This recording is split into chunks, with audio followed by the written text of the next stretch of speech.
Hello there, welcome back to my channel. How are you doing? Hoping you're doing great. I'm excited for today's video because it's a video I've wanted to do for like 2 weeks, but I've not had the time to do this, and today I have like just a little bit of time to work on it and maybe finish it up in the course of this week. So today I'm going to be making a sleeveless blazer or a coat or whatever you want to call it. I will have like a rough idea of what I mean on the screen. So for this video I'm going to be drafting the pattern myself, and I'm going to be doing this freehand. I will try as much as I can to get free patterns and link them in the description box. You can check those out if you're interested. So without so much talking, I want to show you the fabric that I'm going to be using. So it's this gorgeous white fabric. I'm not sure if it's picking up on camera. It's really gorgeous. It has like some rib going on. I don't know if I should call it rib, but I have like a pattern going on over here. It's really pretty, and I'm not going to lie, this is like leftover fabric that I've had since 2022, and I've made a dress out of this fabric. I've made a top out of this fabric, and it's only right if I finish off the outfit with a blazer. Really excited. So I want like a nice long blazer that is sleeveless and make some sort of belt. And I know I'm going to talk a lot, but let's get into the video. Okay, so let's get started. So I've folded my fabric into 4. This will be the front, this will be the center back seam, and I've just left some allowance right here for my lapel and the overlap for the blazer at the front. So with this is I'm going to be starting. So this is going to be my top part, and this is going to be the hem. So this is the only fabric that I have, and I'm going to try as much as I can to work with it. And the length is around 28 inches, and that is enough for it to get to my mid-thigh, and that's exactly where I want this to get.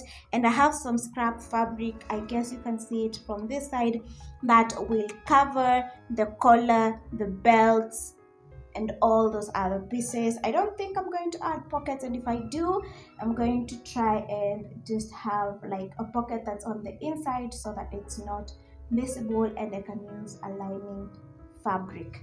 So I'm going to be starting up with the neckline, and I have a line that is going to be guiding me up here. This is a patterned piece of fabric, so I love that for me. So I'm just going to start off by marking the width of the neckline, which for the back I'm going for like 1 inch so that it does not dip that much at the back, and then for the front I'm going with 3 inches, and across I'm going with 3 inches as well, but that is not inclusive of seam allowance. So I'm going to go with 2.5, and then I'm just going to be making my curves.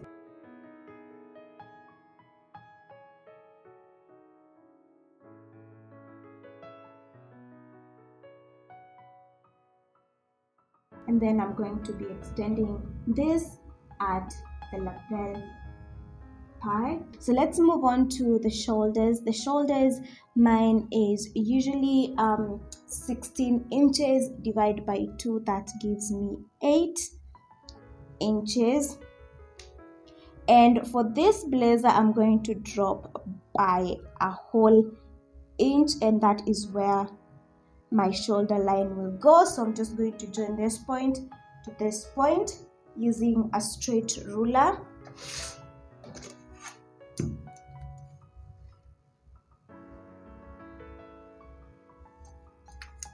So I'm now going to start by feeding in my vertical measurement, and the first one is going to be my shoulder to bust, and my shoulder to bust measurement is 10 inches plus 0.5 inch seam allowance.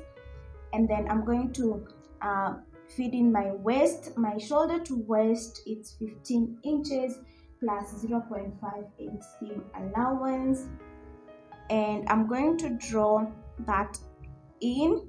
And then from my waist to my hips, it's around 9 inches plus 0.5 inch seam allowance, and then draw that in. So now that I have my vertical measurements, I'm going to be feeding in my horizontal measurement.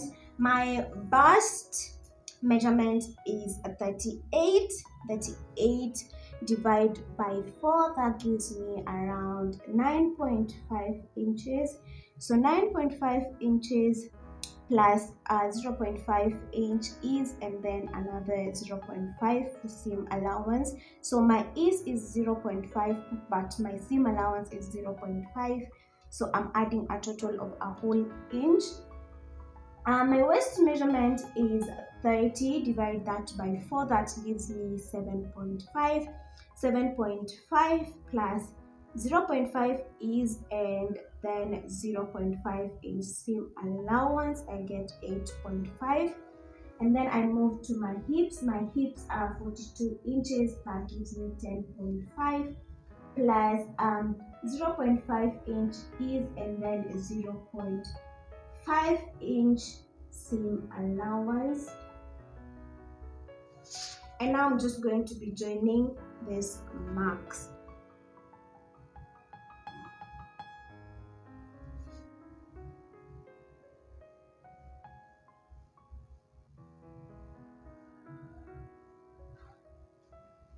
So just like that, I have joined my marks, and now I'm going to work on my armhole.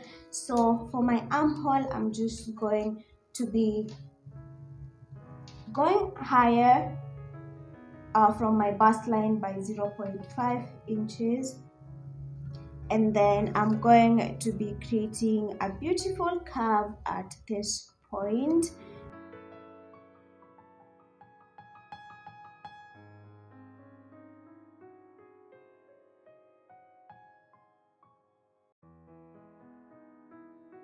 Okay, so something that I forgot to do here, since I'm going for a sleeveless look, this is a perfect draft for a sleeved blazer, but for this part right here, since I want it to be sleeveless, it's going to go all the way past my armhole just a little bit, and I want it to lay just a small piece above my shoulder. So I'm going to be taking it in by an inch right there, and I'm going to recurve this armhole curve.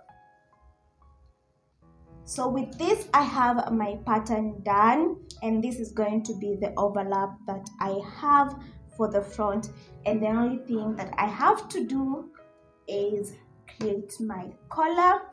Really excited about that.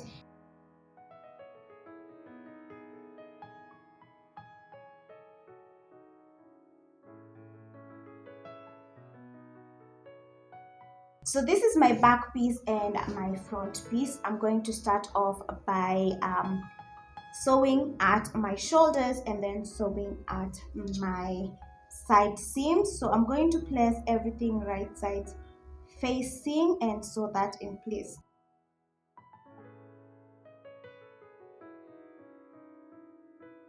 So right now I basically have the basic shell of this half cut. So this is going to be my lapel. It's going to look like that, and this is how it's going to be overlapping. I love a nice overlap on a cut, and I know this piece looks really short, but so am I. And now what I'm going to do is try fix up the collar, and then I may use a bias tape, or I may use just a piece of fabric and then turn this to the inside like so that I have a smooth finished edge on the armholes. Let me cut up this collar since I messed up at this point. I don't know how to fix that yet, but I will fix that when I'm attaching my collar. I'm adding one layer of the collar, and then I'll think about finishing everything together.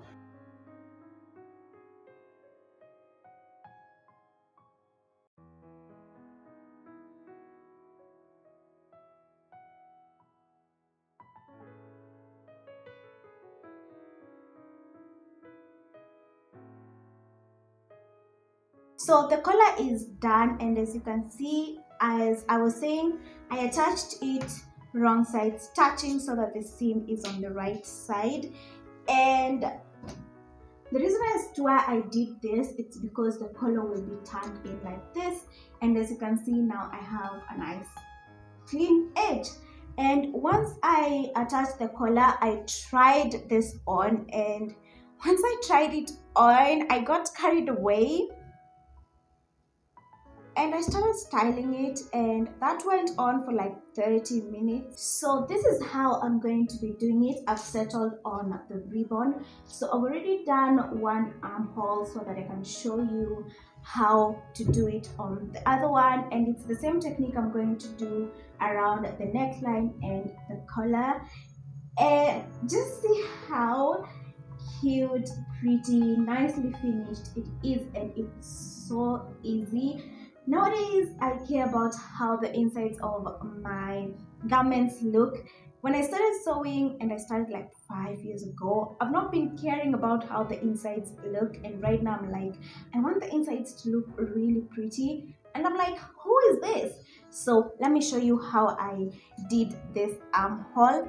So what I did, I started off at the side seam.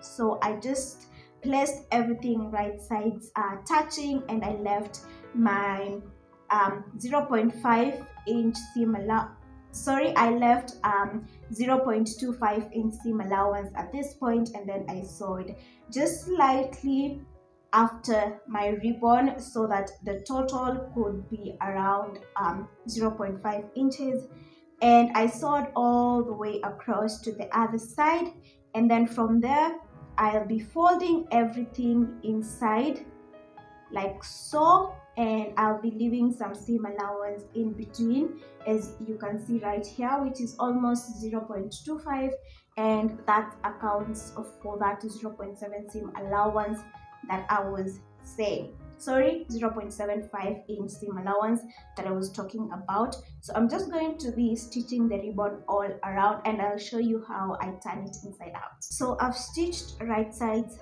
touching, and now I'm just going to be flipping everything to the inside like so, and I'm just going to be top stitching everything else in place. And that's it on the armholes. So I'm going to repeat the exact same procedure on my collar and on the neckline. Okay, so every single part is already finished. As you can see, it looks really nice and pretty. I love everything. The only thing that is left is pressing everything flat so that it can take shape. And the part I was saying it's too big, I don't think that this is too big. I don't know, what do you think? Tell me in the comments if you think this part right here or this space is too big. So what I want to do right now is make my belt, and I will definitely be done with this and then go wash it, because you can definitely see the markings, and it's a white fabric, so it got dirty.